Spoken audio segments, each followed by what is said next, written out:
नागपूरच्या नवीन कामठी पोलीस ठाणे हद्दीतील लिहिगाव परिसरातील शेळ्या मेंढ्या चोरणारी टोळी पोलिसांच्या हाती लागली आहे। नागपूरच्या नवीन कामठी पोलीस ठाणे हद्दीतील लिहिगाव परिसरातील साजन रबाली यांच्या 30 शेळ्या मेंढ्या चोरीला गेल्याची तक्रार नवीन कामठी पोलीस ठाण्यात दाखल करण्यात आली।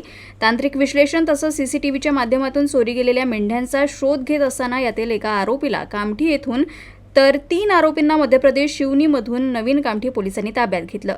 यावेळी त्यांनी गुन्ह्याची कबुली दिली। दरम्यान गुन्ह्यात वापरण्यात आलेले वाहन तसंच 3 मोबाईल असा मुद्देमाल नवीन कामठी पोलिसांनी जप्त केला आहे। मध्य प्रदेश शिवनी येथे वरिष्ठांच्या परवानगीने जाऊन 3 आरोपींना तेथे शिताफीने ताब्यात घेतले। त्यांनी मेंढ्या चोरीचा गुन्हा कबूल केलेला आहे आणि आरोपींच्या ताब्यातून चोरीसाठी त्यांनी वापरलेले 4 चाकी वाहन, 3 मोबाईल असा 1,21,000चा मुद्देमाल अद्याप पावे तो आम्ही हस्तगत केलेला आहे।